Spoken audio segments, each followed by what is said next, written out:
Assalamualaikum warahmatullahi wabarakatuh. Perkenalkan, nama saya Maftu Kolbi. Saya dari Stekom Kaliwungu 2019, Prodi Sistem Informasi Komputer. Pada kesempatan kali ini, saya akan menjawab pertanyaan dari mata kuliah Manajemen Sumber Daya Manusia. Langsung saja saya akan mulai.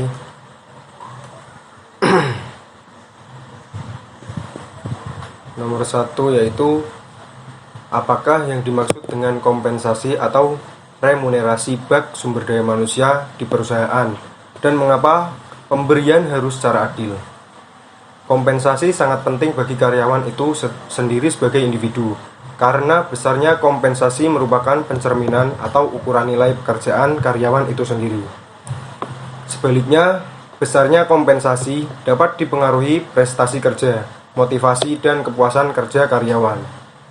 Apabila kompensasi diberikan secara tepat dan benar, para karyawan akan memperoleh kepuasan kerja dan termotivasi untuk mencapai tujuan-tujuan organisasi. Apabila kompensasi itu diberikan tidak memadai atau kurang tepat, prestasi, motivasi, dan kepuasan kerja karyawan akan menurun. Selanjutnya yaitu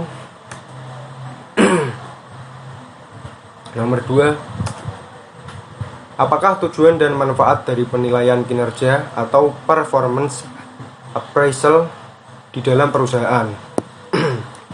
Yang pertama yaitu ada performance improvement, yaitu memungkinkan pegawai dan manajer untuk mengambil tindakan yang berhubungan dengan peningkatan kinerja.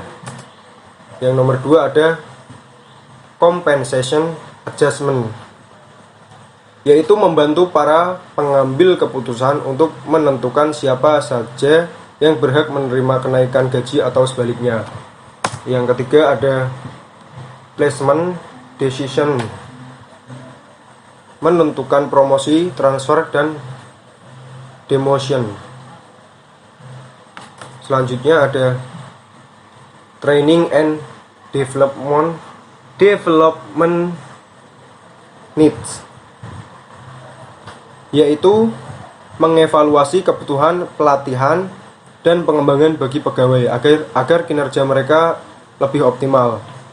Selanjutnya ada career planning and development, yaitu memandu untuk menentukan jenis karir dan potensi karir yang dapat dicapai. Selanjutnya staffing process deficiencies, mempengaruhi prosedur perekrutan pegawai. Yang ketujuh, informational inaccuracies and job design error, yaitu membantu menjelaskan apa saja kesalahan yang telah terjadi dalam manajemen sumber daya manusia, terutama di bidang informasi, job analysis, job design, dan sistem informasi manajemen sumber daya manusia. Selanjutnya ada equal employment opportunity, yaitu menunjukkan bahwa placement decision tidak diskriminatif. External challenge, kadang-kadang kinerja pegawai dipengaruhi oleh faktor eksternal seperti keluarga, keuangan, pribadi, kesehatan, dan lain-lain. 10. Feedback, yaitu memberikan umpan baik bagi urusan kepegawaian maupun pegawai itu sendiri. Yang nomor 3 yaitu pengembangan karir adalah salah satu program SDM jangka panjang yang telah disiapkan oleh perusahaan. Bagaimana menurut pendapat Anda?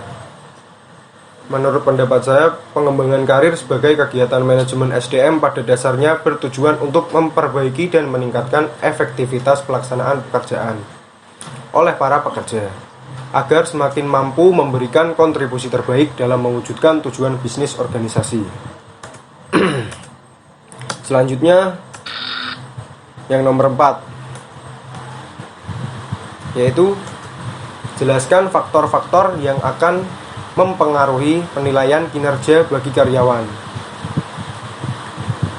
Menurut Robbins 2006, Titik 2, 260 indikator untuk mengukur kinerja karyawan secara individual ada 5, yaitu yang pertama ada kualitas, 2 kuantitas, 3 ketepatan waktu, 4 efektivitas, 5 kemandirian. Selanjutnya nomor 5 yaitu pentingnya motivasi, karena motivasi adalah hal yang menyebabkan, menyalurkan, dan mendukung perilaku manusia supaya mau bekerja giat dan antusias untuk mencapai hasil yang optimal. Motivasi semakin penting karena manajer membagikan pekerjaan pada bawahannya untuk dikerjakan dengan baik dan terintegrasi kepada tujuan yang diinginkan. Manajer atau pimpinan yang berhasil dalam memotivasi karyawan seringkali menyediakan suatu lingkungan di mana tujuan-tujuan tepat tersedia untuk memenuhi kebutuhan. Tujuan-tujuan motivasi tersebut antara lain: 1. Mendorong gairah dan semangat kerja karyawan. 2. Meningkatkan moral dan kepuasan kerja karyawan. 3. Meningkatkan produktivitas karyawan.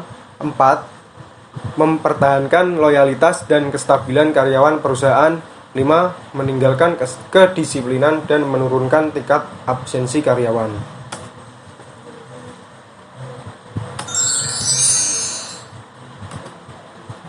Yang nomor 6 selanjutnya, alat untuk memotivasi ada 2, yakni material motivation dan immaterial motivation.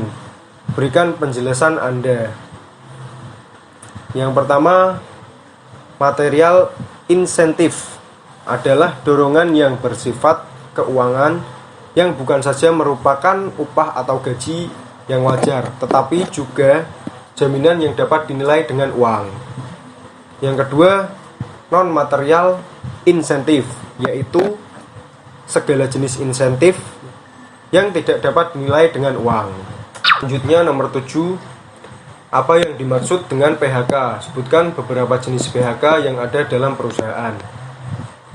Menurut Undang-Undang RI Nomor 13 Tahun 2003 tentang Ketenagakerjaan, Pasal 1 Ayat 25, pemutusan hubungan kerja atau PHK adalah pengakhiran hubungan kerja karena suatu hal tertentu yang mengakibatkan berakhirnya hak dan kewajiban antara pekerja atau buruh dan pengusaha.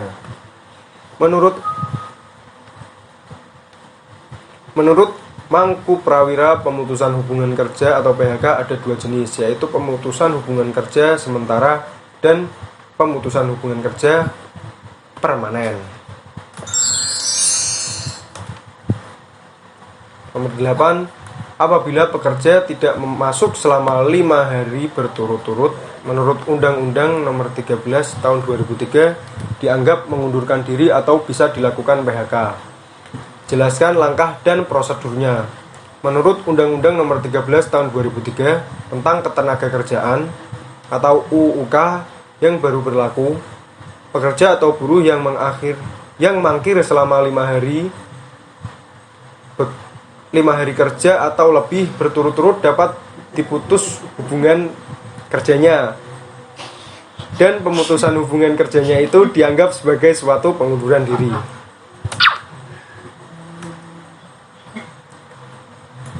Selanjutnya nomor 9, apa yang saudara ketahui tentang perselisihan hubungan industrial atau PHI, dan sebutkan beberapa materi perselisihan hubungan kerja atau industri yang bisa terjadi serta bagaimana langkah-langkah penyelesaiannya. Perselisihan hubungan industrial adalah perbedaan pendapat yang mengakibatkan pertentangan antara pengusaha atau gabungan pengusaha dengan pekerja atau buruh, atau serikat pekerja atau serikat buruh, karena adanya perselisihan mengenai hak perselisihan kepentingan. Perselisihan pemutusan hubungan kerja dan perselisihan antar serikat pekerja atau serikat buruh dalam satu perusahaan.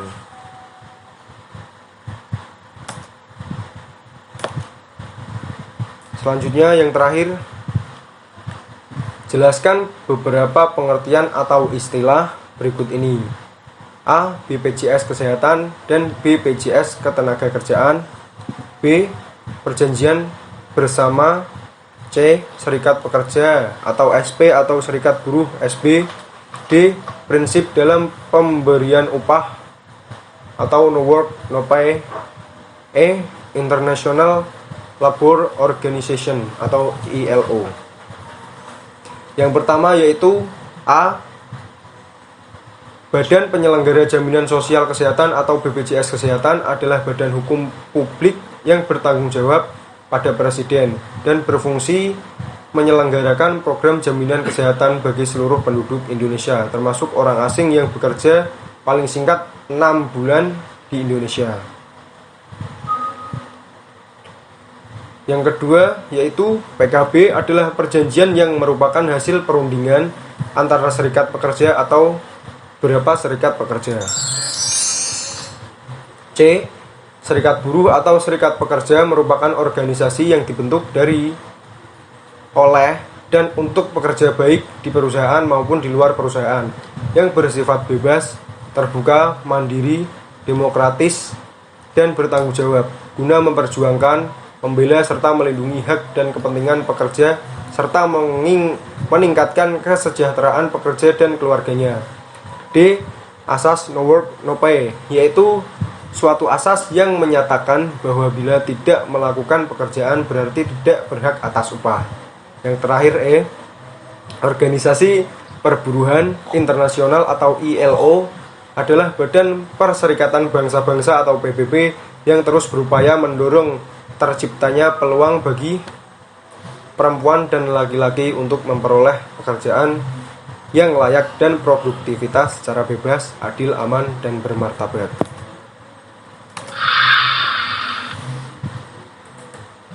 Sekian dari saya. Apabila ada salah kata atau jawaban yang kurang pas, mohon maaf. Wassalamualaikum warahmatullahi wabarakatuh.